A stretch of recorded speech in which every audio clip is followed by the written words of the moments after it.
Well, this is my 35th year in this industry, and our primary product has been, in the last 25, 30 years, has been a structured annuity, which is used for personal injury and wrongful death settlements. People that get these types of settlements are pretty much like anybody else that receive a large windfall of cash. They simply don't know what to do with it.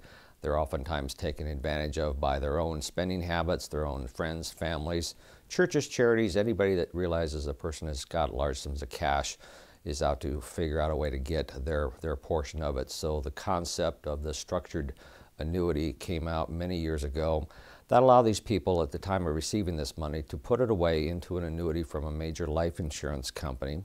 And this will then continue to make payments for them over a specified term that they've selected at the time of the inception of the structured annuity that is placed in on their behalf for them. So it's a concept that people like. It gives them nice and security, and it's like a nice little safety blanket. They get to go to bed each night not worrying about the price of GM stock the next morning or what's going to happen. They just know they're going to get a check in the mail from a major significant life insurance company for the duration that they've selected. Well, the principal is protected to the extent the life insurance company that's making the payments is solvent.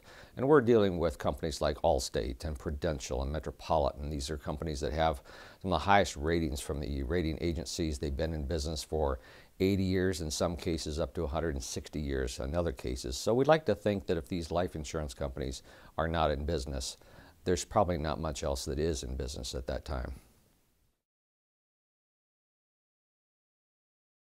Well, for the personal injury side, it's always been tax-free benefits, but what we've seen now in specifically one insurance company, Allstate Life out of Illinois, has created new products for their specific structured annuity. And from the beginning of time, wherever someone was told they had to pay taxes on income or capital gains, people have always tried to find ways to either reduce that tax or simply to defer that tax bite into future years in which their tax liability was lowered in the first place.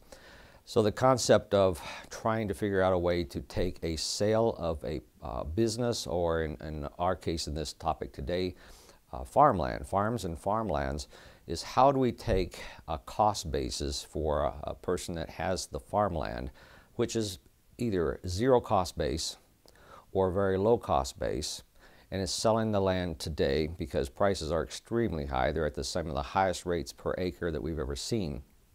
And not, number one, have to pay taxes on the entire capital gains in the year of the sale, but more importantly is you put that same person right back in the same position so many other people have that are the lottery winners, the people like we talked about, the claims injury settlements. People just don't know how to manage the funds. So now we have the ability, well, the person has always had the ability to do an installment sale.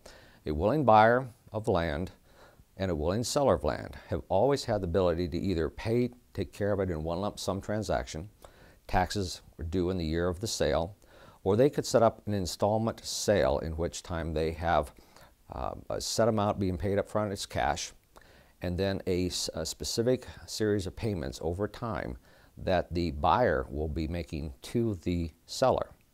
The problem has always been, however, is that the seller has to rely upon the full financial soundness and the ability for that buyer of his land to always be there and remain solvent and to continue making those payments. If that person does not, and of course this is set up a lot of times with letters of credit through banks and other security, but oftentimes you have to renew those annually.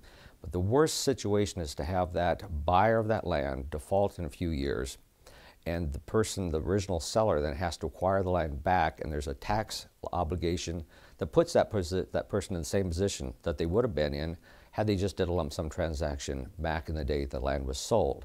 So that's the main problem you have with an installment sale, is that always going to bed wanting to make sure that that buyer is going to be in business and financially sound all during the time those installment sales are to be paid to the original seller of the land. So what we've done now is Allstate has the ability to step into the shoes, so to speak, of the buyer. So the same installment sale is done, cash and certain amounts are paid up front to cover cash needs, and the agreed upon payments are then transferred from the buyer to Allstate Life Insurance Company and of an affiliate. It's not complicated, but it's a little more complicated than just saying it's Allstate Life. But then Allstate Life will then make all of the future financial payments, the installment payments, to the original seller. So now you've got, in this case, Allstate Life. Allstate's been around since 1931, 80 plus years in business, carries the same high ratings that Metropolitan and Prudential have from AM Best. So now you have the ability to receive those payments over a period of time and not have to worry about whatever happens financially solvency to the original purchaser of your farmland. Well, the risk of using Allstate is simply what would happen if Allstate would go out of business. They are the ones making the payments on behalf of the buyer, so if they should go out of business, then the obligation comes back upon the buyer, because the obligation the buyer has to make these installment payments never really goes away. They've just simply been assigned and transferred to Allstate Life, and Allstate Life will make those payments. If Allstate goes out of business, that's probably a fair statement to think that the original buyer of the land and most other businesses have failed as well. So it seems to be a very moot point, very, very, very low risk.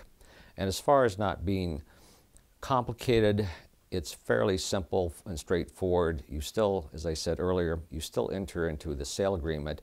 The installment payments are being determined based upon a present value cash amount that you've agreed to with the buyer that happens to be the exact annuity premium that Allstate Life is going to need to fund their annuity, to fund and make those payments down the road. So it seems like a lot of moving parts, but it really is not.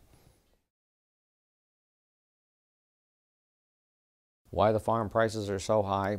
I think it's just a matter of people are looking for something that's outside the financial markets.